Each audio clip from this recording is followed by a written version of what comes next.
Oi pessoal, tudo bem com vocês? Hoje nós vamos continuar, o nosso assunto da semana passada, que é a questão do aborto. No último vídeo nós falamos sobre a dimensão da questão da defesa da vida, no seu aspecto bioantropológico. Então se você não viu esse vídeo, dá uma conferida lá no canal para você acessar o vídeo. E no vídeo de hoje nós vamos falar um pouquinho sobre a questão social, quando a gente vai às vezes argumentar também para defender a vida, vem muitas questões sociais envolvidas, aquilo que parte da a questão ética, a questão política, a questão psíquica. Então eu tentei aqui enumerar 10 pontos que não englobam todos os argumentos, porque existem muitas variações, mas eu acho que daqui já dá para poder desenvolver muitas coisas acerca da defesa também da vida nessa questão do aborto, então espero que vocês gostem. O primeiro argumento que eu coloquei é um que é sempre muito falado, que diz o seguinte: o aborto é uma questão de democracia, de pluralismo ideológico, porque o Estado é laico. Eles argumentam assim: democracia significa aceitar as leis civis estabelecidas pela maioria dos votos, gostem ou não aos demais cidadãos. Uma sociedade pluralista não se pode impor o critério de uma parte à outra sem que haja respeitar também os que são de opinião que o aborto não é um delito. Uma das coisas que as pessoas falam é essa questão do Estado laico, Ah, não, porque o Estado é laico, então não pode ter esse tipo de debate, Porque uma coisa é a que a pessoa acredita na fé dela, outra coisa são as dimensões sociais. Mas a questão do aborto, gente, ela não é uma questão religiosa, como nós vimos no vídeo lá bioantropológico, É uma questão realmente científica. Então muitas pessoas usam essa manobra linguística para falar que, não, são as pessoas que querem atingir a sociedade, falando de fé e não sei o quê. Só que não é uma questão de discussão religiosa aqui. Sim, o pluralismo de opinião é legítimo, desde que se trata de uma matéria opinável, Só que a questão do aborto não é uma questão de opinião. Não se pode invocar a liberdade, essa questão de democracia, quando atenta ao direito de outra pessoa, principalmente quando essa pessoa em questão é um inocente. Então por isso que essa questão do Estado laico, dessa questão de democracia, de pluralismo ideológico, não é algo válido, porque realmente não se trata de uma matéria de opinião. O segundo ponto que eles falam é que é necessário que haja uma liberdade sexual. E eles falam assim: o amor deve ser livre sem consequências de gravidez. Bem está a criatura nascida quando é querida previamente pelos seus genitores. Mas se estes não a desejam ou não tenham planejado, deve ser considerada como uma ameaça ao equilíbrio amoroso. Um filho se eu quero e quando eu quero. Ou seja, nesse argumento eles trazem um enfoque totalmente individualista, mostrando que realmente o relacionamento humano ele é postiço, ele é um consórcio, é só mesmo um produto.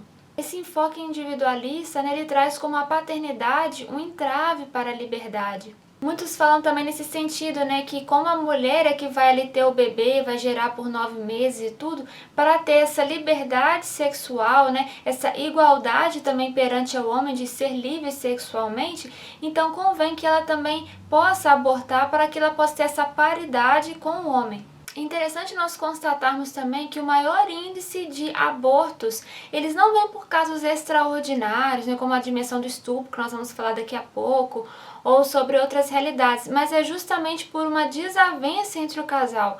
Ou seja, mostra que hoje a nossa sociedade ela está totalmente imatura, porque ela não sabe nem mesmo que uma das consequências do amor conjugal é a geração de uma nova vida. E sim, as leis elas ajudam nesse certo esforço pessoal, nessa vigilância das nossas condutas. Isso não é um consórcio, não é um contrato entre duas pessoas, mas sim um relacionamento que visa um bem comum. Como diz Saint-Exupéry, que o amor não é olhar um para o outro, mas é quando os dois têm a capacidade de olhar juntos para a mesma direção. E muitas vezes o filho ele traz essa conduta de poder enxergar um bem comum, que é um olhar de outro que se fundem para um caminho de unidade em favorecimento ao bem comum que começa na família e isso se irradia para a sociedade. O terceiro argumento que eles colocam é que o produto só se torna válido se os pais o aceitam. Eles falam assim: O produto é humano somente pelas relações que a sociedade mantém com ele. Um ser humano não se faz pelo sucesso biológico de unir um espermatozoide a um óvulo, e sim pelo concurso dos outros através da palavra, da aprendizagem, as relações afetivas e previamente pela aceitação que o outro faça dele. Somente se os pais desejarem um filho, pode decidir que o produto biológico se faz um humano. Quem não pode aceitar essa responsabilidade deve interromper a gravidez. Uma questão que eles colocam nesse argumento, né, que o aborto, na verdade, é uma dolorosa exigência social. Inclusive, né, para aquelas mulheres que são mais pobres, elas devem aderir ao aborto, elas não têm o direito de ser mães, porque socialmente elas trazem, né, essa dor que precisa ser sanada pelo aborto. É engraçado, né, que os defensores do aborto eles fazem todo um romanticismo nos argumentos, né, um sentimento humanitário de que é o melhor.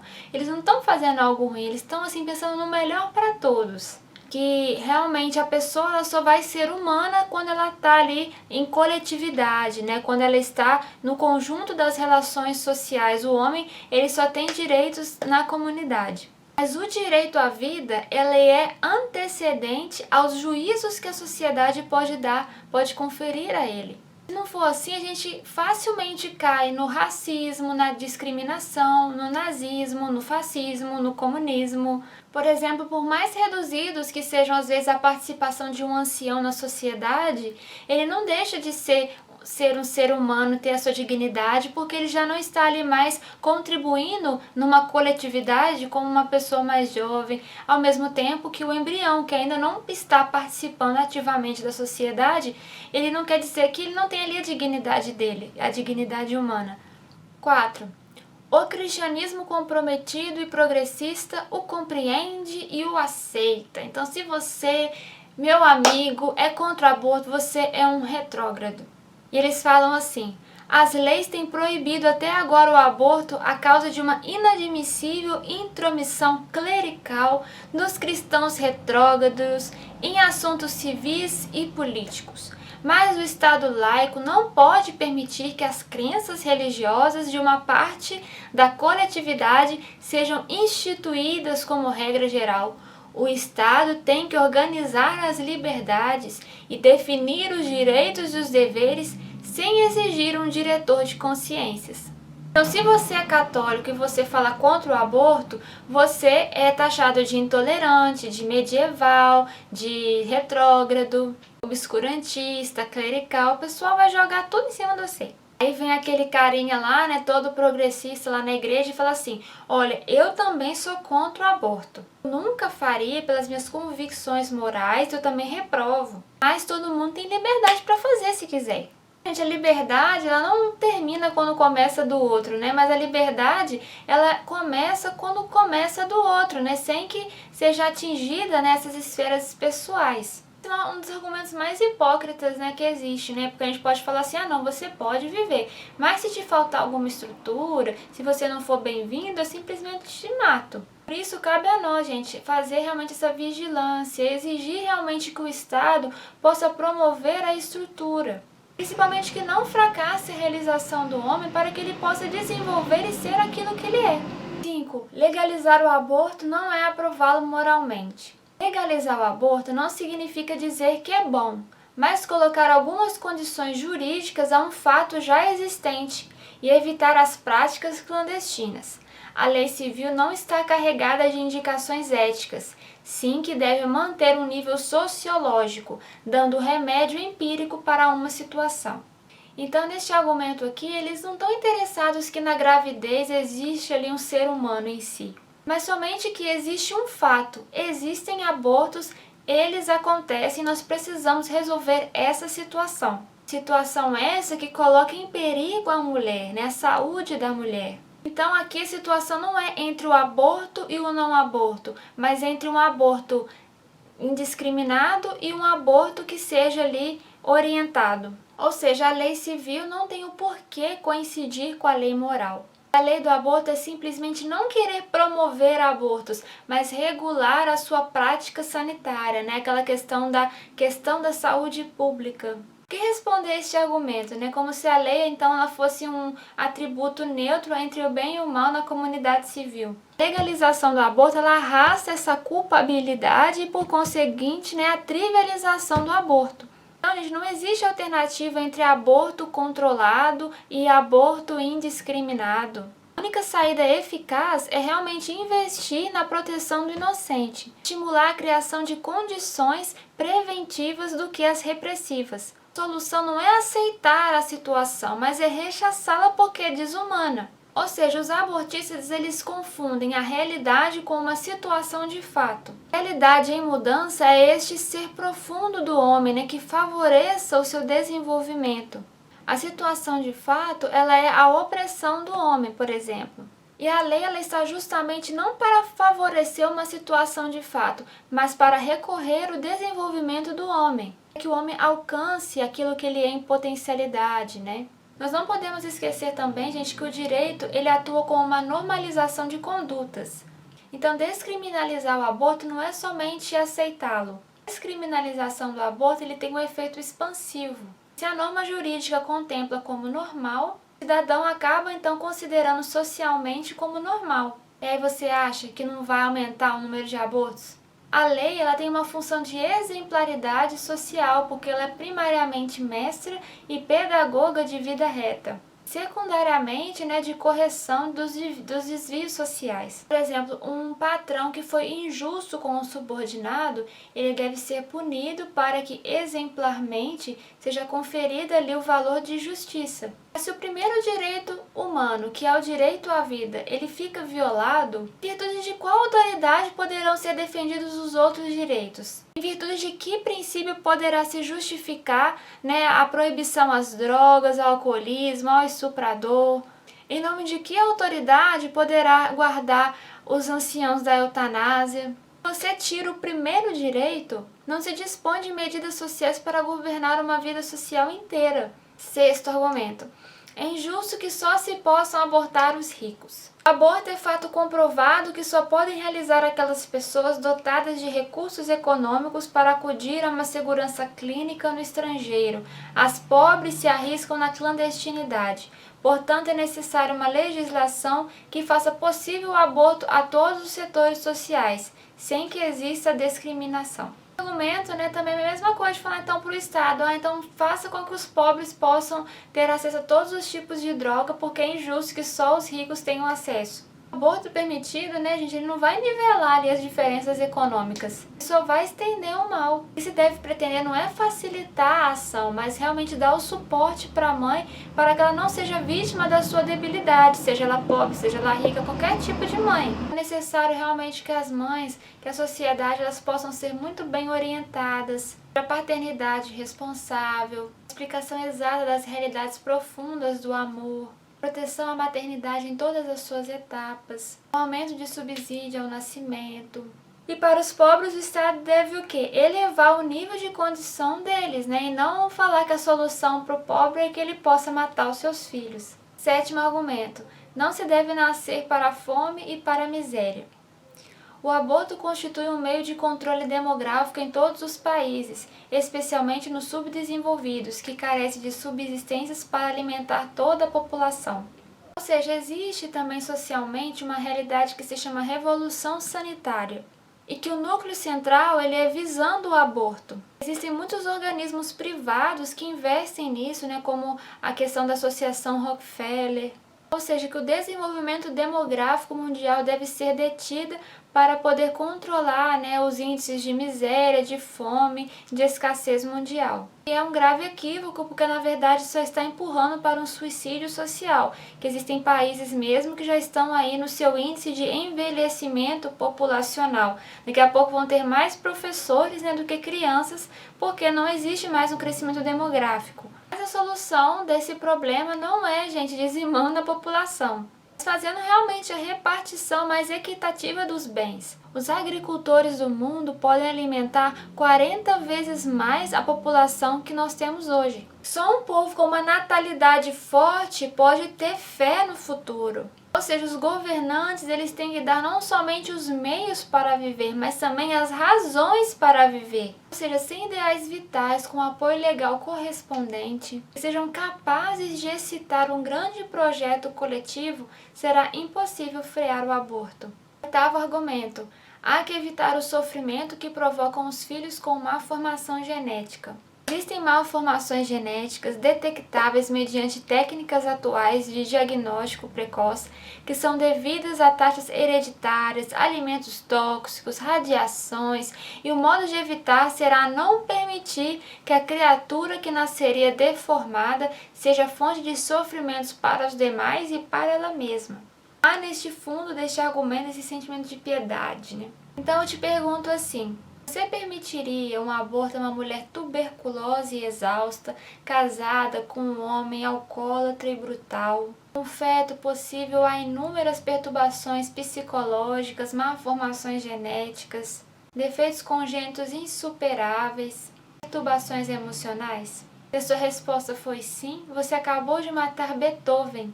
Muito triste, né, quando as pessoas começam a usar o aborto como um método preventivo, né, a realidade de anormalidade, daquilo que não se estava esperando, e com isso muitas crianças também acabam sendo assassinadas.